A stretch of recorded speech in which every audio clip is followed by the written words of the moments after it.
Rick Stivers, the Young Martin's Reels. Today's project is going to be this UCO Steelhead Spin Fly reel, and I've never touched anything quite like this thing at all. It doesn't appear that it has. I don't really think this is. It says it's a spin fly, but I really don't think it's your typical kind of fly reel. Definitely does not have fly fishing line on it. It's got monofilament on it, and we're going to take this thing apart, service it today, and see what we can make of it. It's definitely an interesting reel. I'm wondering, I'm looking at it right now, I thought at first that this on the side here was a reel hook. But now that I'm looking at it, I'm wondering if it is, and if you're not just supposed to bring your line around, bring it through here, and then do a loop through here on to, I don't really know, folks. Yeah, like that.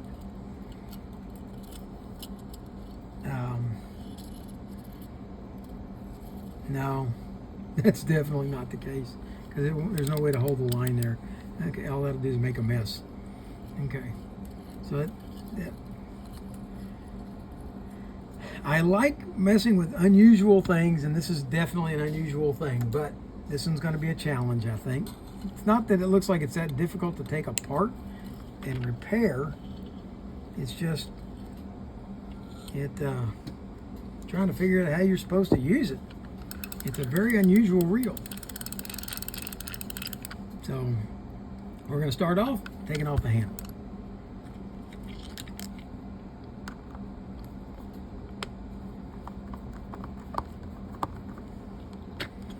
It does have a star drag, although I don't know if the star drag functions. Let's see. Yeah, star drag functions. Yeah, functions well, as a matter of fact. Okay. Sometimes if you can't get your handle off, sometimes it's just back off your star drag. It will help pop the handle loose. Boy, this one does not want to come off, though.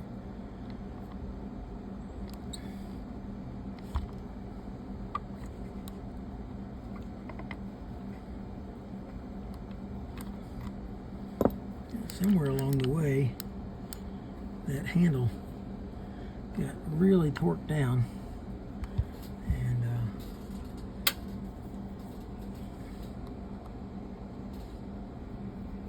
I'm going to see if I can correct that slightly, make it so the handle will go on and off easily by doing a gentle filing right along the edge here.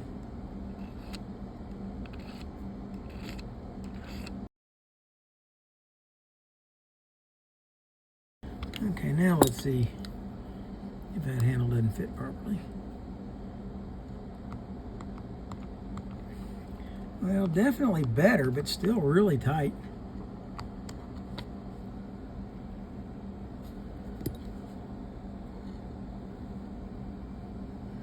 Okay, let's go ahead and unscrew the drag.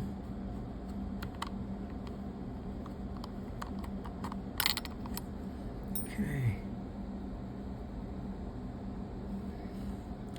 Remove this washer. And next thing best I can see is that these 4 screws have to come out.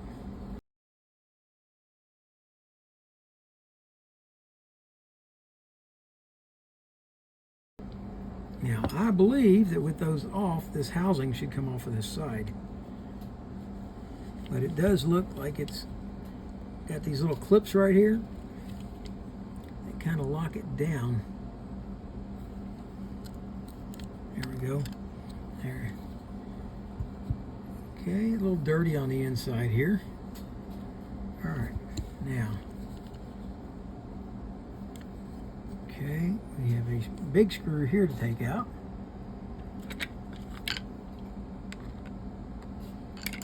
Not with that screwdriver or not.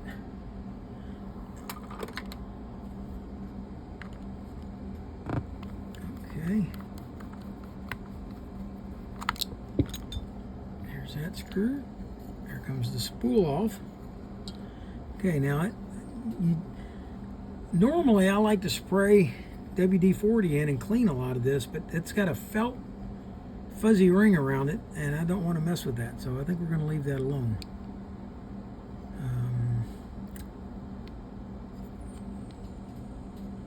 And the drag on this reel seems to be performing okay, so we're going to leave that alone. Let's see if this, yeah, this does lift out. Okay, well, the fuzzy ring will come out, so we can lift that out and set it to the side. It's basically a pipe cleaner, and if you look at the rust, that's actually rust from inside the pipe cleaner itself. No, not this piece, because I believe this is stainless steel. Okay, with that off, we can now take the main gear out. Here's our anti-reverse. There's a spring. There's definitely how your spring is set, in case you ever took one of these apart and couldn't figure out how to put the spring back. There it is right there. Okay, the spring comes down, it wraps around, just hooks on that side, and then when you lift your anti-reverse up, it will go over there and hook.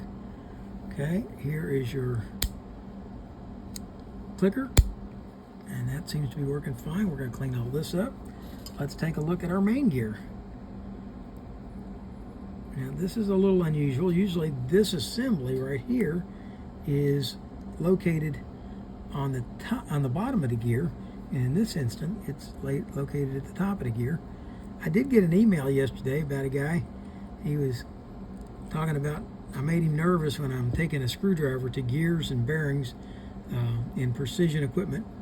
Well, if you can come up with another way to take these off, once these parts get this old and worn, I'm more than happy to listen. Okay, we got a sleeve.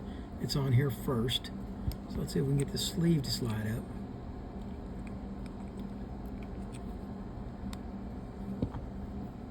There we go. That's got the sleeve off. Now comes the anti-reverse clicker or cog. All right, now we've got a drag washer.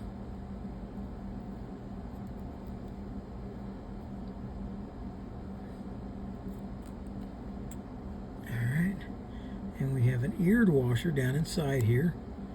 We'll go ahead and slide this shaft out. All right, and now let's see if we can pop. There we go, there's the eared washer out. There's another fabric drag washer. And we've got a keyed washer under that. And there is a fabric drag washer stuck to the bottom side. I think it's a leather, to tell you the truth. Okay, there's our main gear. And we have it all apart now. So it's ready for a good cleaning. And I'll be back in a few minutes and we'll see about putting it back together. All right, it's time to start putting this thing back together, if I can remember how. This is very different from any reel I've taken apart before. We're going to start off by rebuilding the main gear assembly. And I'm going to take the drag washers. They appear to be leather. And I'm going to lubricate them with Cal's Universal Drag Grease. Could you use another drag grease? Yeah, you can. But Cal's is specially formulated just for drag washers. And these old leather drag washers seem to like it. So we're going to put that on there, and then we'll follow it up by the main gear. Okay. Then we'll follow that up with another drag washer, lubricated with Cal's again. Slide that down. Now we've got our keyed washer, and it's called a keyed washer because it has this key. See how it's got that rectangular kind of shape in the middle? Well, that's what they call this. It's a keyed washer. So it goes on next.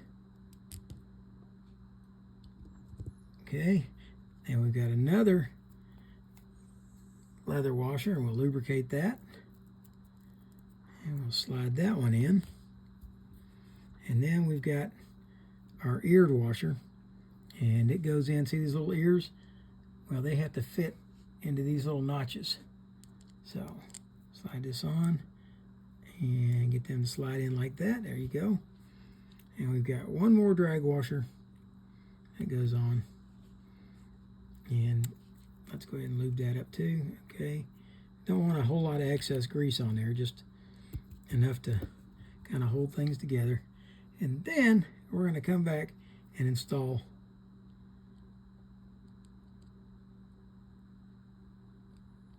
this gear, and I'm not sure I have it in the right configuration yet. Let me take a look at how it's going to go. It will fit in here like this, like so. And here is our anti-reverse. It's going to come back. Okay, so yes, I have it in the right configuration. Okay, so my spring has popped loose in here on my anti-reverse. Let's wipe that gear up just a little bit. And let's get a good, you can't see nothing. Okay, here we go. Now we can hook on that, bring it up and around that little tag. There we go. And there it is, it's on there. And when we go to set that main gear back in, that'll be there. All right. And I believe we are at that point. Okay. So let's go ahead, and I'm going to put some grease on the shaft here, and I'm going to put some more grease on the gear itself.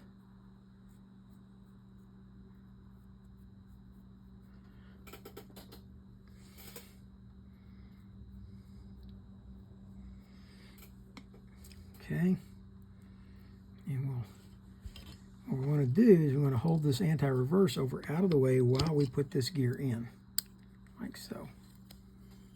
Okay. Now, when this rotates on this, we're missing a piece.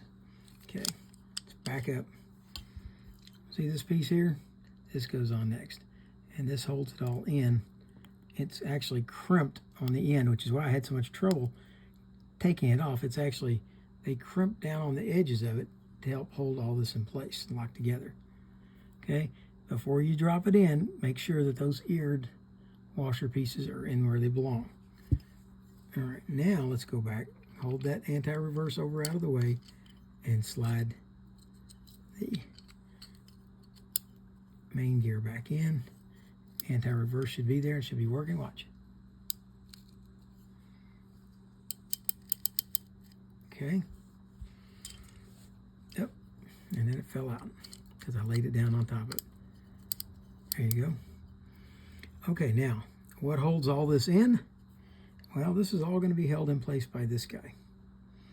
Oh, I forgot to clean the back side of this. All right, we're going to put some grease on here.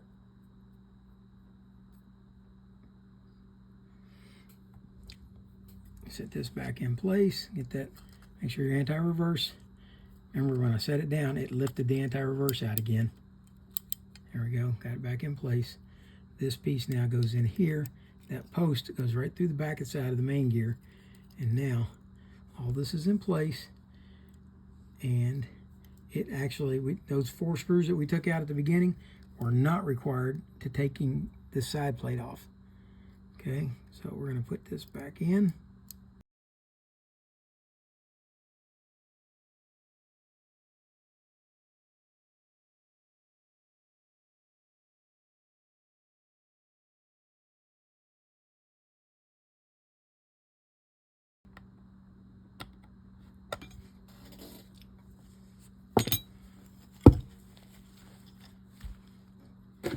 All right, now remember that rust I talked about earlier being back up inside here? Turns out that was not rust. That is glue. They glued this piece in. Okay? And I've been contemplating whether or not I was going to glue it back in or whether I was just going to leave it just like it is. And just leave it in there. Because it fits okay, and the spool is going to hold it in place. So I think that we're not going to try to glue that in.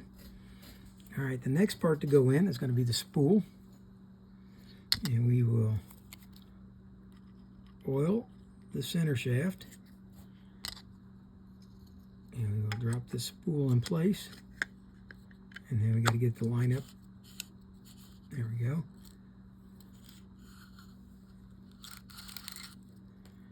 Good. Now, The big screw goes in right here.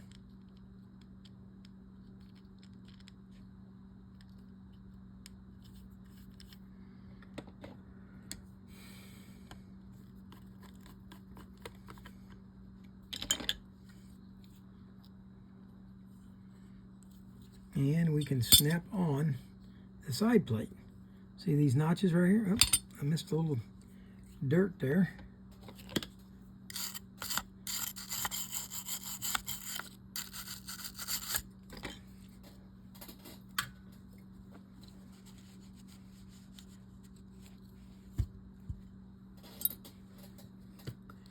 Okay, now we see these hooks. These hooks, we can hook them on there like so, like that, and then go up to the other side. You just got to push it down a little bit, and it should snap on, like that. Okay.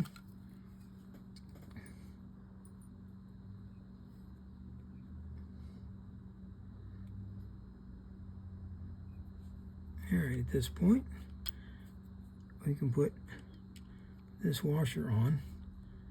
Then this keyed washer goes on, like so.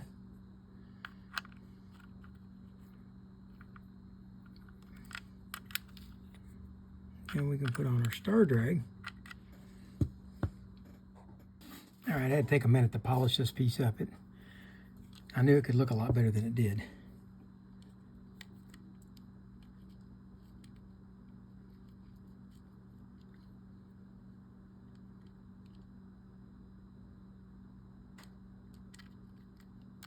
There we go.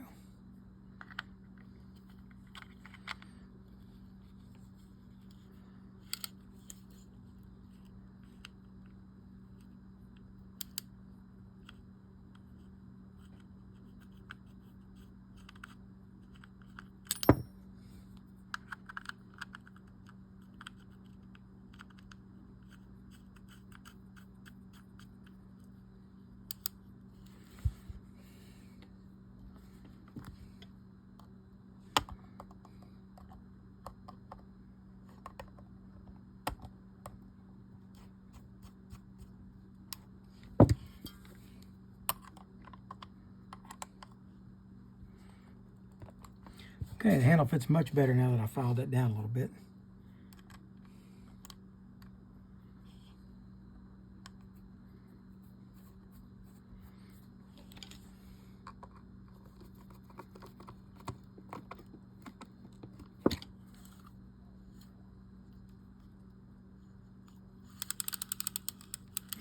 Something ain't right.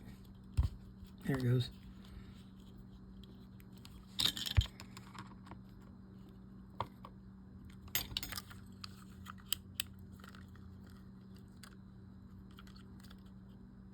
Okay, drag's nice. All right.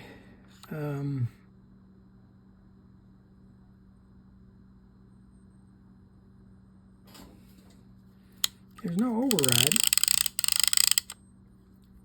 for the anti-reverse, and yet there's no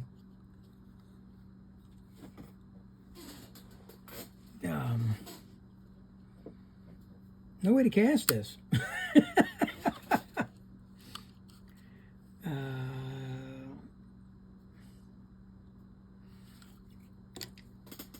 me wipe it off good, and let me stare at it a second.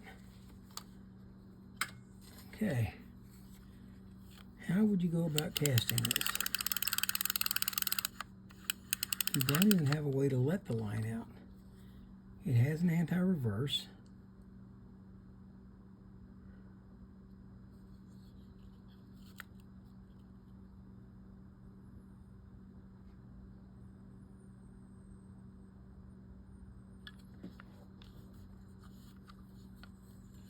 Wow, the only way I see that you could let line out of this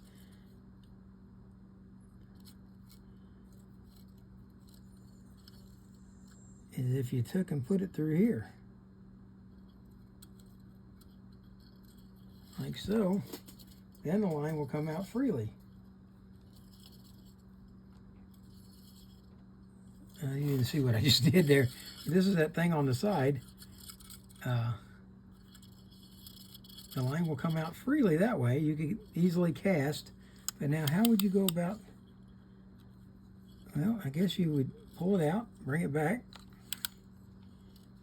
and now you've got it winding. I don't know, folks. I don't know about this reel at all.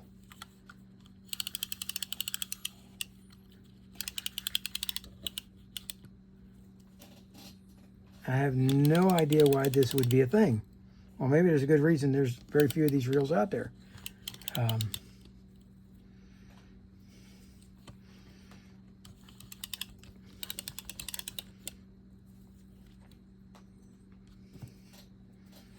But yeah, in order to get the line off, what you have to do is grab hold of your line, bring it over, and hook it through there, and now it will come off. And now, when you're ready to wind, you bring it back over, take it off, and now it will wind in. I don't know about that. That's some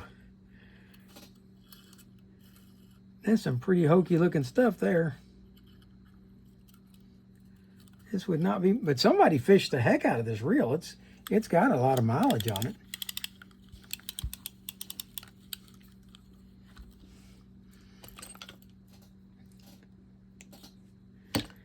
Well, I do like to present you guys with unusual things.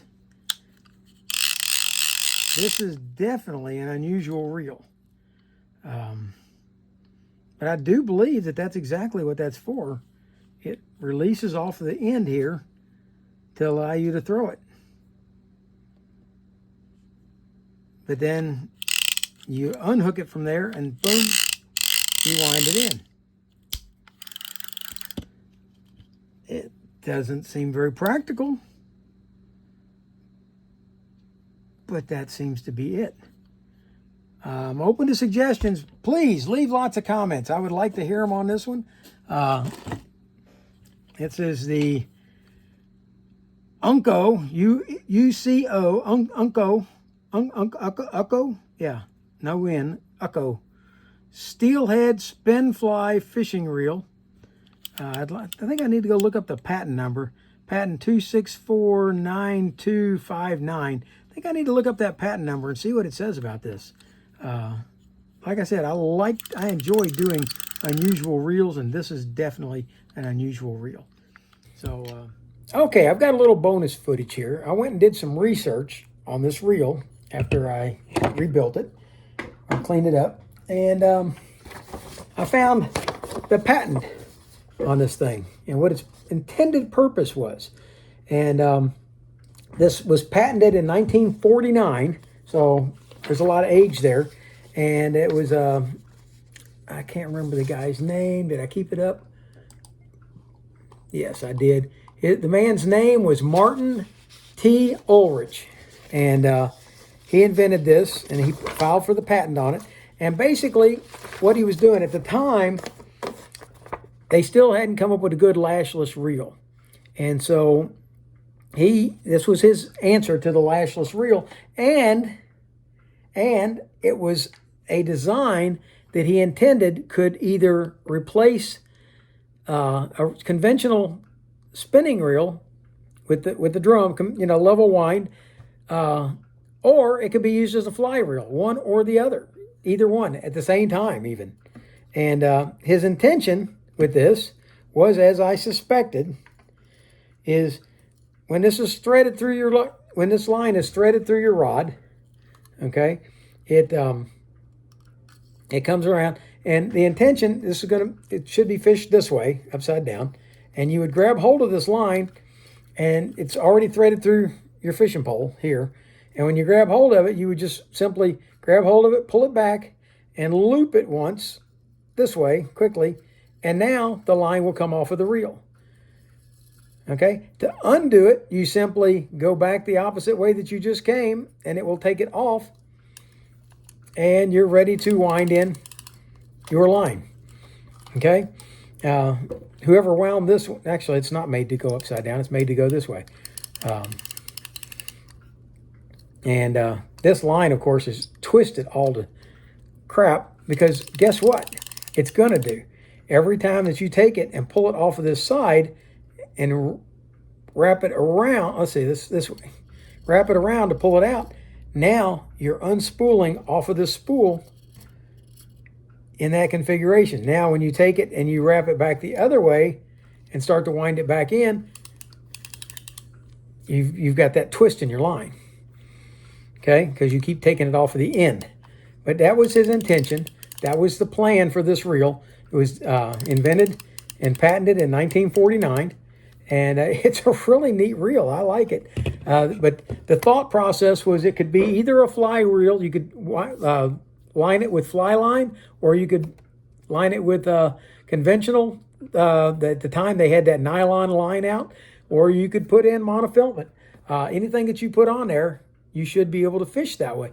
And the idea is it's supposed to be a lashless. It would be a lashless reel. And that was, again, another one of these reels that they were attempting to eliminate the backlash. So that's my intake on it. If you're interested in finding this, you can find it on online. If you go into a patent public search basic, and look up patent number 2649259. He gives you all the explanation in here for how the reel is supposed to work and what his intention is. So, interesting reel. If you like a little bit of history, you might want to look that one up. So, for now, that's Rick Stivers of Young Martin's Reels, signing out.